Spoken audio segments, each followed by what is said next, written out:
The most famous 24-hour period in Indianapolis happens every year.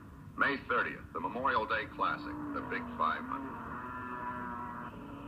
The second most famous period in Indianapolis happened only once. A 24-hour period in which crime took a holiday, and not one single police officer was off duty. This man is not an actor. He's an inmate of the state penitentiary. So that's when the action took place, where the third party shot this man. This man is not an actor either. He's Inspector Dan Visa of the Indianapolis Police Department. Everyone wanted to catch the killer of this deputy sheriff. All police agencies and police officers want to do that. What you're about to see is not fictional drama. On April 16th, a brutal and senseless murder was committed in Indianapolis. You will see exactly what happened, as it happened, and where it happened. You will meet the actual participants, and you will hear the story from one of the men accused of that murder. A police officer lies dead. His killer is on the loose. We've all seen this in fictional drama. And accordingly, the police go all out in pursuit of that murderer. This is even more true when such a killing is an actual happening, such as this one. However, few people realize the real reason behind this. It's not a personal vendetta to avenge the death of a brother officer. It's the deadly fact that one of the most dangerous killers is the man who's willing to get into a gunfight with an armed expert, the experienced police officer. Police officers know that a man desperate enough to do this will have no hesitancy in killing again. Every branch of law enforcement joins the impossible task of starting from nowhere. Indianapolis Police, sheriff's officers from Johnson and Marion counties, the Indiana State Police. Sooner or later, one of these men will pick up a first lead. Tom Klein is not an actor. He's a sergeant in the Indianapolis Police Department. I was pulling my regular patrol duty on my district. Well, knowing him to be a police character and a broadcast that I had received over my radio, he answered the description of one of the men that might have been wanted for the shooting of Deputy Sheriff Burns. I broadcasted ahead to police headquarters that I was stopping automobile containing a suspect that might be wanted.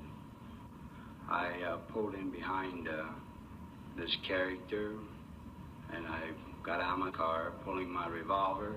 I told him to get out of his car and place his hands on the top of his automobile. Did he give you any information or give you any reason to believe that you had one of the men connected with the killing? The suspect wasn't talkative. He just sat there in the car, was sweating profusely. I thought it would be better for the detectives at headquarters to talk to him. There's an age-old adage about criminals never revealing the identity of their accomplices. Like many age-old adages, this can be described in 2 words. Not true. This criminal also used 2 words. Ralph Dubois. 3 men plan a crime. A 4th man is killed. A criminal is apprehended, no resistance. What about the other 2? And what about the police officers who have to face that question as part of their job? Protecting us? You determined this was a 3-man job. You picked up 2 of these men. Did you know who the killer was? There were 2 arrests made in this case, and they were brought to Police Headquarters Homicide Bureau, during which time it was determined who the killer of this police officer was. We know that top law enforcement officers are fearful of the danger of this kind of a man on the loose. But how about the men who have to go after him? I mean, doesn't a job like this take a substantial number of men? Everyone wanted to catch the killer of this deputy sheriff. All police agencies and police officers want to do that. And I thought of an officer that I'd worked with, Lieutenant James Osborne of the Indiana State Police. So I went to the Indiana State Police headquarters and asked if I could work with him. When 2 branches of law enforcement work together, it must make it a lot simpler when the men at the top know each other. Yes, over the past 20 years, Dan and I had worked on a great number of criminal investigations together.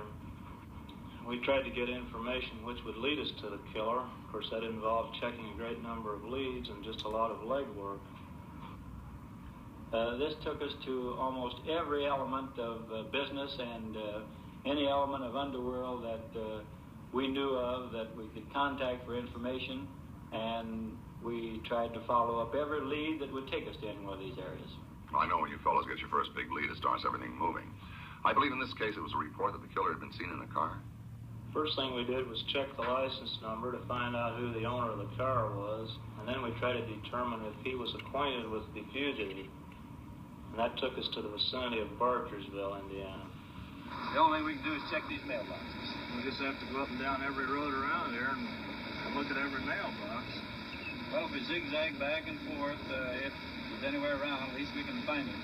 I hope if we do that there's nobody in the house, any women or children. If there's any children, they'll be in school till about 3, so if we can get him before that time, I think it'd work out a lot better for everybody. Yeah, that's easy to say, but I imagine it's going to take us a while to find him, Jim, if we crisscross all these roads.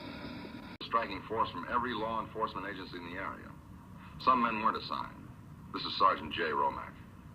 As I was leaving the garage area, I encountered a large group of activity of personnel leaving and entering the building. I talked to Bob Gray, Detective Sergeant. I asked him if I could go along on the detail, and this time he stated yes, and to get my guns and ammunition.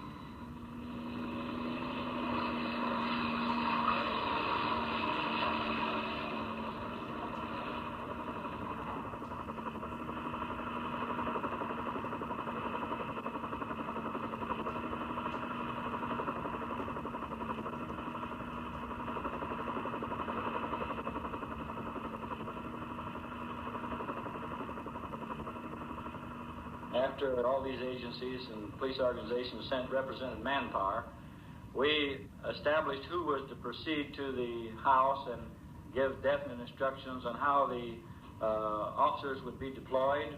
We further stated that we wanted to set a perimeter, which would be considered as an outer perimeter, of police cars and police officers every 200 or 300 yards. About a half a mile from the house, in the event that he would get outside of the first cordon of police officers surrounding the house.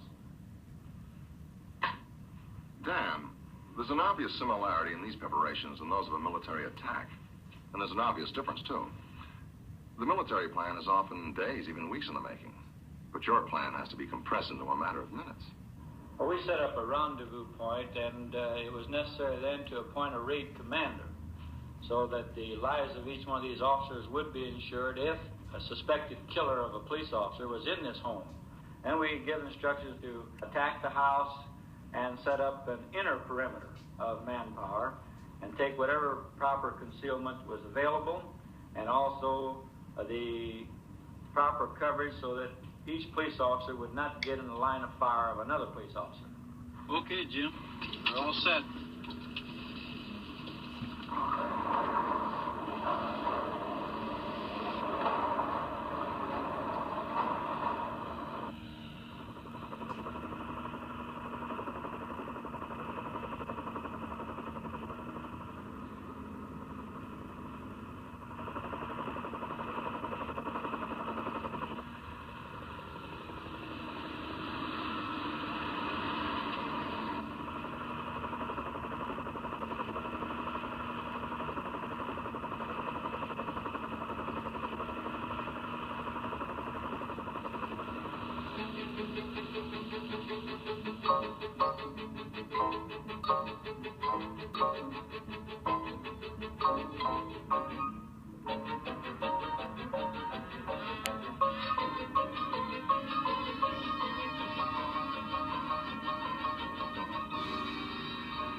Determined that someone had to move, so I moved in close to the house in the northeast corner, and no action was made, or no movement, or no stir.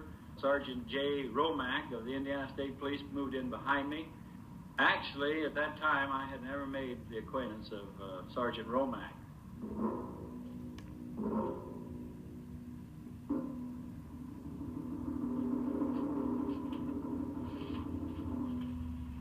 Right, and I'll take the left. Okay. Inspector Visa entered first, with me following him. We entered the back door of the residence. We first entered a small bedroom.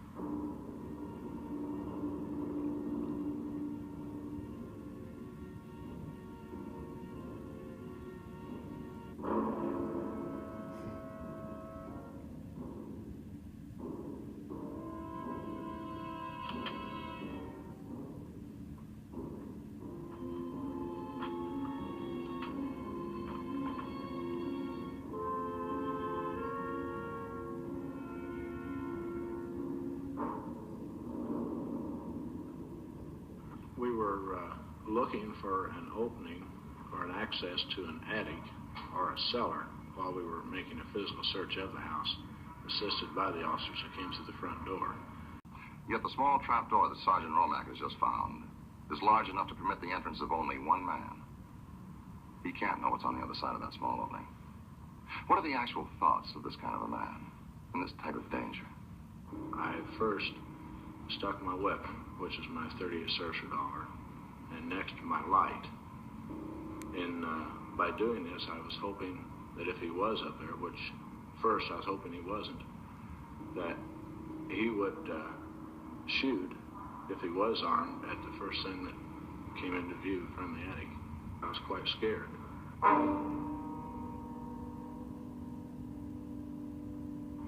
I crawled on my stomach from the opening towards the northwest corner of the house. Stick up both hands or I'll blow your brains out.